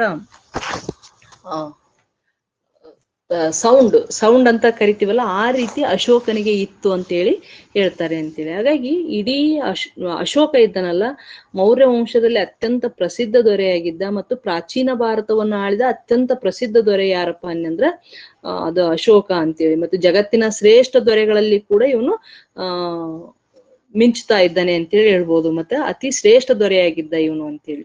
ಅದ್ರ ಜೊತೆಗೆ ಪ್ರಿಯದರ್ಶಿ ಎಂಬ ಬಿರುದುಗಳಿಂದ ಇವನು ಖ್ಯಾತನಾಗಿದ್ದ. ಇಲ್ಲಿ ದೇವನಾಂಪ್ರಿಯ ಅಂದ್ರೆ ದೇವರಿಗೆ ಪ್ರಿಯನಾದವನು ಅಂತೇಳಿ ಅರ್ಥ. ಹಾಗಾಗಿ ಉನ್ನತ ಆದರ್ಶಗಳಿಗೆ ಹೆಸರಾದಂತವನು ಮತ್ತು ಪ್ರಜೆಗಳಿಗೋಸ್ಕರ ತನ್ನ ಪೂರ್ತಿ ದಿಗ್ವಿಜಯಗಳನ್ನು ತ್ಯಜಿಸಿ, ಸಾಮ್ರಾಜ್ಯದ ವಿಸ್ತರಣೆ ಆಸೆಯನ್ನು ತ್ಯಜಿಸಿ, ಎಲ್ಲವನ್ನು ಪ್ರಜೆಗಳಿಗೋಸ್ಕರ ಬಿಟ್ಟು ಯುದ್ಧವನ್ನು ತ್ಯಜಿಸಿ ಶಾಂತಿ ಮತ್ತು ಅಹಿಂಸೆಯನ್ನು ಅಳವಡಿಸಿಕೊಂಡವನು ಅಂದ್ರೆ ಅದು ಅಶೋಕ ಅಂತೇಳಿ. ಯಾವ ಅರಸನು ಕೂಡ ತನ್ನ ಬದುಕಿನ ಅವಧಿಯಲ್ಲಿ ಸಂಪೂರ್ಣವಾಗಿ ಯುದ್ಧವನ್ನು ತ್ಯಜಿಸಿಲ್ಲ. ಆದ್ರೆ ಯುದ್ಧವನ್ನು ತ್ಯಜಿಸಿ ಪ್ರಜೆಗಳಿಗೋಸ್ಕರ ಅವನು ಧರ್ಮದ ಕೆಲಸವನ್ನು ಮಾಡಿದ್ದಾರಪ್ಪ ಅಂದ್ರೆ ಅದು ಅಶೋಕ ಅಂತೇಳಿ ಹೇಳ್ಬೋದು. ಆರಂಭದಲ್ಲಿ ಅವನು ಕೂಡ ತನ್ನ ಸಹೋದರನ ಕೊಂದು ಅಧಿಕಾರಕ್ಕೆ ಬಂದ ಅಂತೆಲ್ಲ ಹೇಳ್ತಾರೆ. ನೋಡೋಣ. ಅಶೋಕ ಮಹಾಶಯ ಇವನ ಕಾಲಾವಧಿ ಬಂದ್ಬಿಟ್ಟು ಕ್ರಿಸ್ತಪೂರ್ವ 273 232 ಇದು ಕಾಲಾವಧಿ, ಅವನ ಅಸ್ತಿತ್ವದಲ್ಲಿದ್ದಂತ ಅಧಿಕಾರದಲ್ಲಿದ್ದಂತ ಕಾಲಾವಧಿ ಅಂತೇಳಿ. ಇವನು ಏನಪ್ಪಾ ಅನ್ನಂದ್ರ ದಿ ಗ್ರೇಟ್ ಅಂತ ಕರ್ಸ್ಕೊಂಡಿದ್ದಾನೆ. ಯಾಕೆ ದಿ ಗ್ರೇಟ್ ಅಂತ ಕರಿತಾ ಇದ್ರು ಅನ್ನಂದ್ರ ಅವನ ಒಂದು ಉತ್ತಮ ಧಾರ್ಮಿಕ ಕಾರ್ಯಗಳು ಮತ್ತು ಸಾಮಾಜಿಕ ಕಾರ್ಯಗಳಿಂದ ಅದು ಆ ಒಂದು ಬಿರುದು ಅವನಿಗೆ ಬಂದಿದೆ ಅಂತೇಳಿ. ಇಲ್ಲಿ ಇದು ಇನ್ನೊಂದು ಏನಪ್ಪಾ ಅನ್ನಂದ್ರ 1915 ಪ್ರಿಯದರ್ಶಿ ರಾಜ ಯಾರು ಅನ್ನೋದೇ ಗೊತ್ತಾಗಿರ್ಲಿಲ್ಲ. ಈ ದೇವನಾಂಪ್ರಿಯ ಅನ್ನೋದು ಕೂಡ ಯಾರಂತ ಗೊತ್ತಾಗಿರ್ಲಿಲ್ಲ. ಹಾಗಾಗಿ ಏನ್ ನಮ್ಗೆ 1915 ಬೇಡನ್ ಅವರಿಂದ ಮಸ್ಕಿ ಶಾಸನ ಏನ್ ಸಿಗುತ್ತೋ ಆ ಮಸ್ಕಿ ಶಾಸನದ ಮೂಲಕ ದೇವನಾಂಪ್ರಿಯ ಅಶೋಕ ಎಂಬುದು ಜಗತ್ತಿಗೆ ಅಂತ ಹೇಳ್ಬೋದು. ಇವನ ಒಂದು ಆರಂಭಿಕ ಜೀವನವನ್ನು ಕುರಿತು ನೋಡಿದತ್ನಾಗ ತಂದೆ ಬಿಂದುಸಾರ, ಅವನ ತಾಯಿ ಚಂಪಾದ ಬ್ರಾಹ್ಮಣನ ಮಗಳಾದಂತ ಸುಭದ್ರಾಂಗಿ ಆಗಿರ್ತಾಳೆ.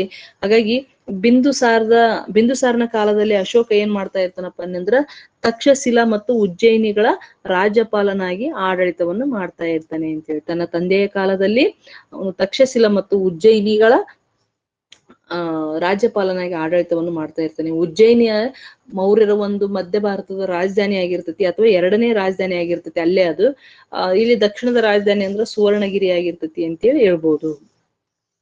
ಇಲ್ಲಿ ದಿವ್ಯಾವಧಾನ ಏನೈತಲ್ಲ ಬೌದ್ಧ ಗ್ರಂಥ, ಆ ದಿವ್ಯಾವಧಾನದ ಪ್ರಕಾರ ತಕ್ಷಶಿಲಾದಲ್ಲಿದ್ದ ಸಂದರ್ಭದಲ್ಲಿ ಅವನ ವಿರುದ್ಧ ದಂಗೆ ಎದ್ದಂತ ಸಹೋದರ ಸುಶೀಮನ ದಂಗೆಯನ್ನು ಅಡಗಿಸಿ ತಂದೆಗೆ ತಕ್ಕ ಮಗ ಅಂತೇಳಿ ಅನಿಸ್ಕೊಳ್ತಾನೆ ಅಂತೇಳಿ. ಸುಶೀಮನು ಅವನ ಸಹೋದರನಾದಂತ ಸುಶೀಮನ ವಿರುದ್ಧ ದಂಗೆಯನ್ನು ಅಡಗಿಸಿ ಏನ್ ಮಾಡ್ತಾನೆ, ತಂದೆಗೆ ತಕ್ಕ ಮಗ ಅಂತ ಅನಿಸ್ಕೊಳ್ತಾನೆ ಅಂತೇಳಿ ತಕ್ಷಶಿಲಾದಲ್ಲಿದ್ದ ಸಂದರ್ಭದಲ್ಲಿ ಅಂತೇಳಿ.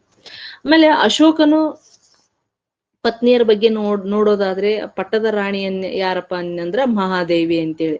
ವಿದೇಶದ ವರ್ತಕನ ಮಗಳಾದಂತ ಮಹಾದೇವಿಯನ್ನ ಇವನು ಪ್ರೀತಿಸಿ ಮದುವೆ ಮಾಡ್ಕೊಂಡಿರ್ತಾನೆ ಅಂತೇಳಿ ಹೇಳ್ಬೋದು. ಅದ್ರ ಜೊತೆಗೆ ಅಸಂಧಿ ಮಿತ್ರ ಮತ್ತು ಕಾರ್ವಾಕಿ ಎಂಬ ಇತರ ರಾಣಿಯರು ಕೂಡ ಅಶೋಕನಿಗೆ ಇರ್ತಾರೆ ಅಂತೇಳಿ. ಈ ಅಶೋಕನಿಗೆ ಏನು ಕಾರ್ವಾಕಿ ಇರ್ತಾಳಲ್ಲ, ಈ ಕಾರ್ವಾಕಿಗೆ ತಿವಾರ ಎಂಬ ಮಗನಿರ್ತಾನೆ. ಅಶೋಕನಿಗೆ ಹಲವು ಮಕ್ಕಳಿದ್ದರೂ ಕೂಡ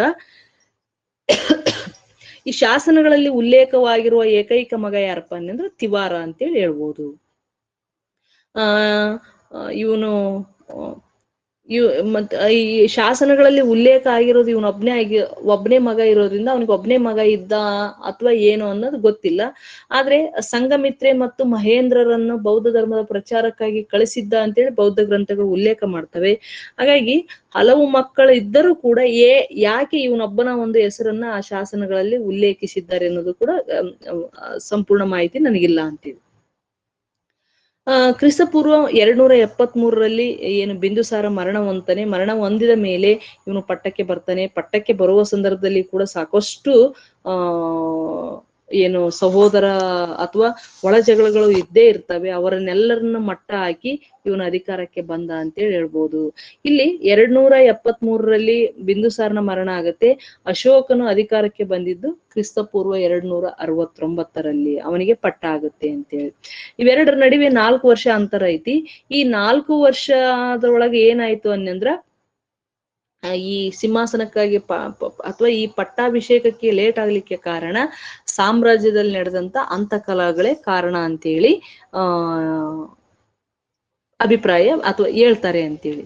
ಅದ್ರ ಜೊತೆಗೆ ದೀಪವಂಶ ಮತ್ತು ಮಹಾವಂಶ ಹಾಗೂ ದಿವ್ಯಾವಧಾನ ಮತ್ತು ಇತರ ಬೌದ್ಧ ಗ್ರಂಥಗಳು ಏನ್ ಹೇಳ್ತಾವಪ್ಪ ಅನ್ನಂದ್ರ ಬಿಂದುಸಾರನಿಗೆ 16 ಪತ್ನಿಯರು ಹಾಗೂ 101 ಮಕ್ಕಳಿದ್ದರು. ಆರಂಭದಲ್ಲಿ ಅಶೋಕನು ಚಂಡ ಅಶೋಕನಾಗಿದ್ದ. ಮದ್ಯಪಾನ, ಬೇಟೆ, ವಿನೋದಗಳಲ್ಲಿ ತೊಡಗಿದ್ದ. ದೀಪವಂಶದ ಪ್ರಕಾರ ಅವನು ಅತ್ಯಂತ ಕ್ರೂರಿಯಾಗಿದ್ದ. ಅಧಿಕಾರಕ್ಕಾಗಿ 99 ಮಂದಿ ಸಹೋದರರನ್ನ ಕೊಂದು ಸಿಂಹಾಸನಕ್ಕೆ ಬಂದ ಅಂತೇಳಿ ದೀಪವಂಶ ಉಲ್ಲೇಖ ಮಾಡುತ್ತೆ ಅಂತೆ. ಅದರಲ್ಲಿ ಉಳಿದವನು ನಿಶ್ಯ ಒಬ್ಬ ಉಳಿತಾನೆ ಅಂತಂದೇಳಿ. ಅದ್ರ ಜೊತೆಗೆ ಟಿಬೆಟ್ನ ಚರಿತ್ರಕಾರನಾದಂತ ತಾರನಾಥ್ ಏನ್ ಹೇಳ್ತಾನಂದ್ರ ಅಶೋಕನು ತನ್ನ 6 ಸಹೋದರರನ್ನು ಕೊಂದು ಅಧಿಕಾರಕ್ಕೆ ಬಂದ ಅಂತೇಳಿ ತಾರನಾಥರ ಒಂದು ಪುಸ್ತಕ ಅಭಿಪ್ರಾಯ ಪಡುತ್ತೆ ಅಂತೇಳಿ.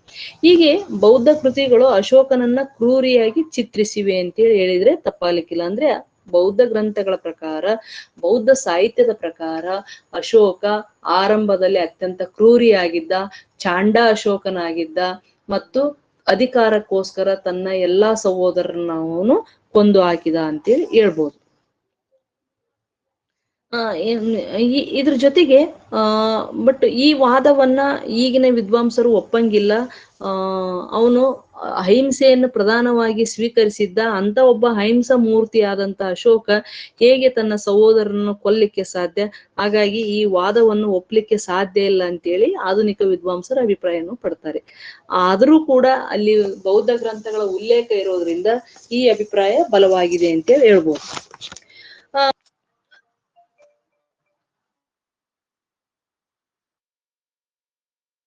ಈ ಸಹೋದರನ ಕೊಂದದ್ರ ಬಗ್ಗೆ ಆಗ್ಲಿ, ಅವನ ಅಧಿಕಾರಕ್ಕೆ ಬಂದಿದ್ದರ ಒಂದು ಮಾಹಿತಿ ಯಾವ ಶಾಸನದಲ್ಲಿ ಕೂಡ ಉಲ್ಲೇಖಗೊಂಡಿಲ್ಲ ಅಂತೇಳಿ ಹೇಳ್ಬೋದು.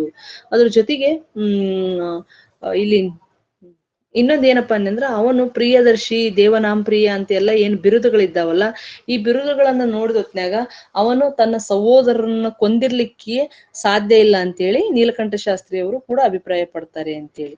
ಹಾಗಾಗಿ ಇನ್ನೊಂದೇನಪ್ಪಾ ಅನ್ನಂದ್ರ ಪಾಟಲಿಪುತ್ರದ ಒಂದು ಶಾಸನ ಏನ್ ಹೇಳ್ತಪ್ಪ ಅನ್ನಂದ್ರ ಅಶೋಕ ತನ್ನ ಸಹೋದರಿಯರೊಡನೆ ಒಟ್ಟಾಗಿ ಪಾಟಲಿಪುತ್ರದಲ್ಲಿ ಜೀವಿಸಿದ್ದ ಅಂತೇಳಿ ಒಂದು ಶಾಸನದಲ್ಲಿ ಉಲ್ಲೇಖ ಇದೆ ಅಂತೇಳಿ. ಅದ್ರ ಜೊತೆಗೆ ಇಲ್ಲಿ ಬೌದ್ಧ ಗ್ರಂಥಗಳು ಬೌದ್ಧ ಧರ್ಮವನ್ನ ಎತ್ತಿ ಹಿಡಿದು ಅಶೋಕನನ್ನ ಕಾಲಾಶೋಕನನ್ನಾಗಿ ಅಥವಾ ಚಾಂಡಾಲ ಅಶೋಕನನ್ನಾಗಿ ಚಿತ್ರಿಸಿವೆ ಅಂತೇಳಿ ಕೂಡ ಒಂದಿಷ್ಟು ಮಂದಿ ಅಭಿಪ್ರಾಯವನ್ನು ಪಡ್ತಾರೆ. ಏನೇ ಆದ್ರೂ ಕೂಡ ಅಶೋಕನು ನಂತರದಲ್ಲಿ ಮಾಡಿದಂತ ಈ ಧಾರ್ಮಿಕ ಕಾರ್ಯಗಳು ಮತ್ತು ಅವನ ಒಂದು ದಿಗ್ವಿಜಯ ಏನು ಮತ್ತು ಅತ್ಯಂತ ಮಹತ್ವವಾದಂತ ಕಳಿಂಗ ಯುದ್ಧಕ್ಕಿಂತ ಹೆಚ್ಚಾಗಿ ಅವನ ಧಾರ್ಮಿಕ ಕಾರ್ಯಗಳು ಅವನಿಗೆ ಕೀರ್ತಿಯನ್ನ ತಂದು ಕೊಟ್ಟವು ಅಂತೇಳಿ ಹೇಳ್ತಾರೆ. ಅದ್ರ ಜೊತೆಗೆ ಇಲ್ಲಿ ಇನ್ನೊಂದ್ ಏನಪ್ಪಾ ಅನ್ನಂದ್ರೆ ಇಂಥ ಒಂದು ಮಹಾ ಅರಸನಾಗಿದ್ದಂತ ಅಶೋಕ ಬಹಳ ಕಡಿಮೆ ಅವಧಿ ಬದುಕಿದ್ದ ಅಂತೇಳಿ ಬಹಳಷ್ಟು ಮಂದಿ ಅಭಿಪ್ರಾಯ ಪಡ್ತಾರೆ. ಇಲ್ಲಿ KP ಜೈಸ್ವಾಲ್ ಅವರ ಪ್ರಕಾರ ಅವನು ಅತ್ಯಂತ ಕಡಿಮೆ ಅವಧಿ ಬದುಕಿದ್ದ ಅಂತೇಳಿ. ಮತ್ತೆ ಇನ್ನೊಂದ್ ಏನಪ್ಪಾ ಅನ್ನಂದ್ರ ತಂದೆ ಸತ್ತ ಸಂದರ್ಭದಲ್ಲಿ ಅವನಿಗೆ ಒಂದು 21 ವರ್ಷ ಇರ್ಬೇಕು ಅಥವಾ 25 ವರ್ಷ ಇರ್ಬೇಕು ಅಂತಂದೇಳಿ KP ಜೈಸ್ವಾಲ್ ಅವರು ಕೂಡ ಅಭಿಪ್ರಾಯ ಪಡ್ತಾರೆ ಅಂತೇಳಿ. ಇದ್ರ ಜೊತೆಗೆ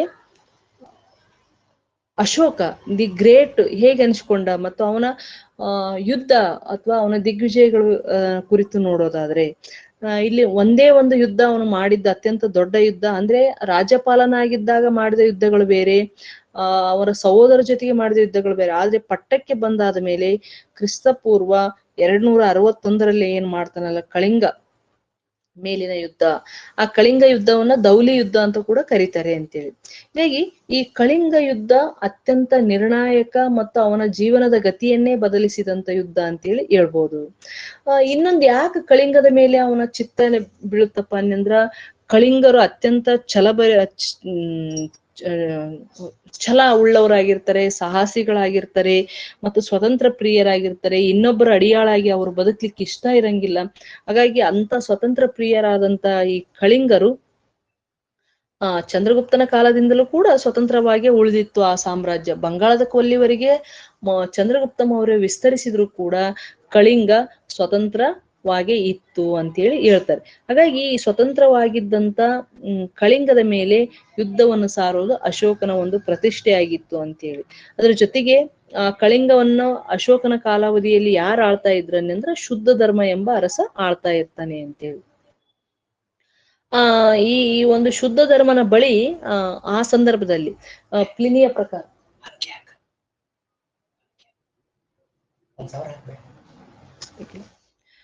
ಪ್ಲಿನಿಯ ಪ್ರಕಾರ ಏನಿತ್ತಪ್ಪ ಅನ್ನಂದ್ರ, ಕಳಿಂಗದ ಬಳಿ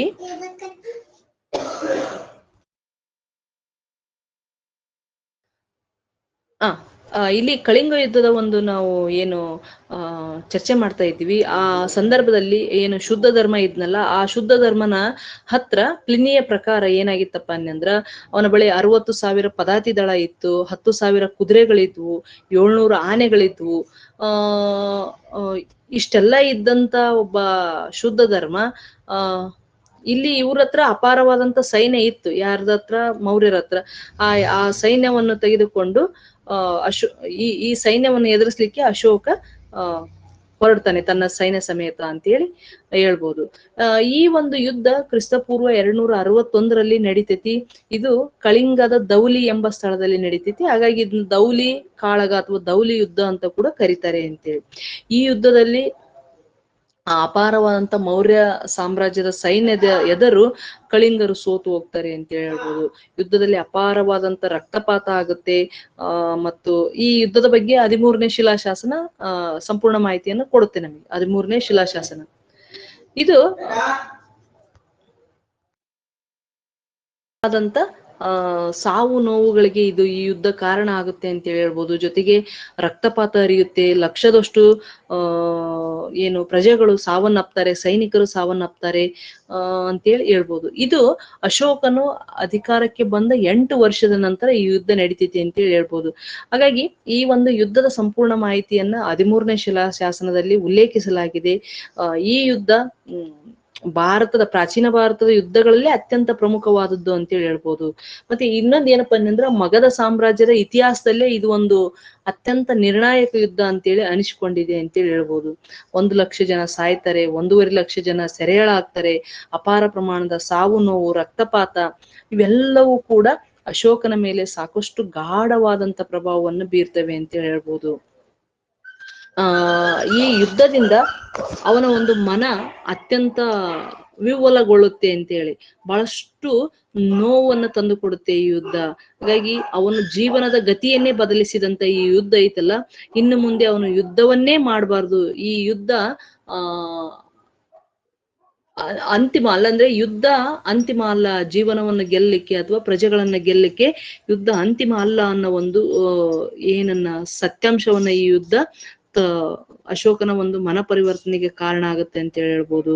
ಅವನು ಇನ್ನು ನಿರ್ಧಾರ ಮಾಡ್ತಾನೆ, ಇನ್ನು ಮುಂದೆ ಎಂದೆಂದಿಗೂ ಕೂಡ ಯುದ್ಧ ಮಾಡುವುದಿಲ್ಲ ಅಂತೇಳಿ ಪ್ರತಿಜ್ಞೆಯನ್ನು ಮಾಡ್ತಾನೆ. ಇದರಿಂದ ಏನನ್ನು ಸಾಧಿಸ್ಲಿಕ್ಕೆ ಸಾಧ್ಯ ಇಲ್ಲ. ನಿಜವಾದ ಯುದ್ಧ ಅನ್ನಂದ್ರೆ ಅದು ಧರ್ಮ ಯುದ್ಧ, ಅದು ಸತ್ಯದಿಂದ ಕೂಡಿರ್ಬೇಕು. ಪ್ರಜೆಗಳ ಒಂದು ಸೇವೆ ಕೂಡ ನಿಜವಾದ ಧರ್ಮ ಅಂತೇಳಿ ಅವನು ಅರಿತುಕೊಳ್ತಾನೆ. ಹಾಗಾಗಿ ಮುಗ್ಧ ಸೈನಿಕರ ಸಾವನ್ನು ಕಂಡು ಅವನು ಮಮ್ಮಲ ಮರಗ್ತಾನೆ. ಆನಂತರ ಏನಪ್ಪಾ ಅನ್ನಂದ್ರ ಅವನ ಒಂದು ಹಿಂಸಾತ್ಮಕ ಗುಣ ಹೋಗಿ ಮತ್ತು ಯುದ್ಧದ ಗುಣ ಹೋಗಿ ಅವನಲ್ಲಿ ಸಾಕಷ್ಟು ಮನ ಪರಿವರ್ತನೆಯಾಗಿ ಅವನು ಬೌದ್ಧ ಧರ್ಮದ ಈ ಶಾಂತಿ ಅಹಿಂಸೆಯ ಕಡೆಗೆ ಜಾಸ್ತಿ ವಾಲ್ತಾನೆ ಅಂತ ಹೇಳ್ಬೋದು. ಈ ಯುದ್ಧಕ್ಕಿಂತ ಮುಂಚೆ ಅವನು ಶಿವನ ಆರಾಧಕನಾಗಿರ್ತಾನೆ. ಆದ್ರೆ ಯುದ್ಧದ ನಂತರ ಆತ ಈ ಬೌದ್ಧ ಬಿಕ್ಕು ಏನಿರ್ತಾನಲ್ಲ, ನಿಗ್ರೋಧ ಅಂತೇಳಿ, ಅವನ ಪ್ರಭಾವದಿಂದ ಮನ ಪರಿವರ್ತನೆಯಾಗಿ ಬೌದ್ಧ ಧರ್ಮವನ್ನ ಸ್ವೀಕಾರ ಮಾಡ್ತಾನೆ ಅಂತೇಳಿ ಹೇಳ್ಬೋದು. ತನ್ನ ನಿರಂಕುಶ ಒಂದು ನೀತಿಯನ್ನು ಬಿಡ್ತಾನೆ, ಪ್ರಜೆಗಳಿಗಾಗಿ ಪ್ರಜಾರಾಜ ಅಥವಾ ಧರ್ಮರಾಜ ಅನ್ನೋ ಒಂದು ನಿಟ್ಟಿನಲ್ಲಿ ಅವನು ಕೆಲಸವನ್ನ ಆರಂಭಿಸ್ತಾನೆ. ಇಲ್ಲಿಂದ ಧರ್ಮಚಕ್ರ ಆರಂಭ ಆಗುತ್ತೆ ಅಂತೇಳಿ ಹೇಳ್ತಾನೆ. ಹಾಗಾಗಿ ಯುದ್ಧ ಅಂತಿಮ ಅಲ್ಲ, ಯುದ್ಧ ಎಲ್ಲದಕ್ಕೂ ಕಾರಣ, ದುಃಖಕ್ಕೆ ಕಾರಣ ಅಂತೇಳಿ ಅರಿತುಕೊಂಡಂತ ಏನು ಅಶೋಕ ಇದ್ದಾನಲ್ಲ, ಇನ್ನು ಮುಂದೆ ಯುದ್ಧ ಮಾಡಂಗಿಲ್ಲ ಅಂತೇಳಿ ಪ್ರತಿಜ್ಞೆಯನ್ನು ಗೈದು ಅಲ್ಲಿಂದ ಧರ್ಮ ಅಶೋಕನಾಗಿ ಬದಲಾಗ್ತಾನೆ ಅಂತೇಳಿ ಹೇಳ್ಬೋದು. ಹಾಗಾಗಿ ಆರಂಭದಲ್ಲಿ ಚಾಂಡ ಅಶೋಕನಾಗಿದ್ದಂತ ರಾಜ ನಂತರ ಧರ್ಮಾಶೋಕನಾಗಿ ಬದಲಾಗ್ತಾನೆ. ಹಾಗಾಗಿ ಅಲ್ಲಿಂದ ಕಳಿಂಗ ಯುದ್ಧದ ನಂತರ ಅವನ ಸಾಮ್ರಾಜ್ಯದಲ್ಲಿ ಧರ್ಮಚಕ್ರ ಪ್ರಾರಂಭ ಆಗುತ್ತೆ ಅಂತೇಳಿ ಹೇಳ್ಬೋದು. ಹಾಗಾಗಿ ಇಲ್ಲಿ ರಾಜಕೀಯ ದಿಗ್ವಿಜಯ ಅಂತ್ಯ ಆಗಿ ಧರ್ಮ ವಿಜಯವು ಆರಂಭ ಆಯಿತು ಅಂತೇಳಿ ಹೇಳ್ತಾರೆ. ಹಾಗಾಗಿ ಈ ಧರ್ಮ ವಿಜಯವು ಪ್ರಜೆಗಳನ್ನ ಶಾಂತಿ, ಅಹಿಂಸೆ, ಸತ್ಯ ಮತ್ತು ನೈತಿಕತೆಗೆ ರಾಜಪೂರಕವಾಗಿ ನಡೆದುಕೊಂಡು ಪ್ರಜೆಗಳನ್ನು ಅದೇ ಮಾರ್ಗದಲ್ಲಿ ನಡೆಸ್ತಾನೆ ಅಂತೇಳಿ ಹೇಳ್ಬೋದು. ಇದಕ್ಕೆಲ್ಲದಕ್ಕೂ ಕಾರಣ ಆಗಿದ್ದು ಯಾವ್ದಪ್ಪ ಅಂತಂದ್ರ ಕಳಿಂಗ ಯುದ್ಧ ಅಂತೇಳಿ ಹೇಳ್ಬೋದು. ಈ ಕಳಿಂಗ ಯುದ್ಧ ಕ್ರಿಸ್ತಪೂರ್ವ 261 ನಡಿತೈತಿ. ದೌಲಿ ಬಳಿ ಇದು ನಡಿತೈತಿ ಅಂತೇಳಿ. ಈ ಕಳಿಂಗ ರಾಜ ಈಗಿನ ಒರಿಸ್ಸಾದ ಹತ್ರ ಐತಿ. ಮುಂದೆ ಕಳಿಂಗದ ನಂತರ ಚೇದಿಗಳು ಬರ್ತಾರೆ ಅಂತೇಳಿ. ಆ ಸಂದರ್ಭದಲ್ಲಿ ಆಡಳಿತ ಮಾಡ್ತಕ್ಕಂಥ ರಾಜ ಯಾರಾಗಿದ್ನಂದ್ರೆ ಶುದ್ಧ ಧರ್ಮ ಆಗಿದ್ದ ಅಂತೇಳಿ ಹೇಳ್ಬೋದು. ಇವತ್ತು ಇಷ್ಟು ಕಳಿಂಗ ಯುದ್ಧದ ಬಗ್ಗೆ ನಾವು ಚರ್ಚೆನ ಮಾಡಿದ್ವಿ. ನಾಳಿನ ತರಗತಿಯಲ್ಲಿ ಈ ಕಳಿಂಗ ಯುದ್ಧದ ಏನಾದ್ರೂ ಡೌಟ್ಸ್ ಗಳಿತ್ತಂದ್ರೆ ಕ್ಲಿಯರ್ ಮಾಡ್ಕೊಂಡು ನಂತರ ಕಳಿಂಗ ಯುದ್ಧದ ನಂತರ ಅಶೋಕ ಮತ್ತು ಅವನ ಆಡಳಿತ ಹೇಗಿತ್ತು ಅಂತೇಳಿ ನೆಕ್ಸ್ಟ್ ಕ್ಲಾಸ್ನಾಗ ನಾವು ಚರ್ಚೆ ಮಾಡೋಣ.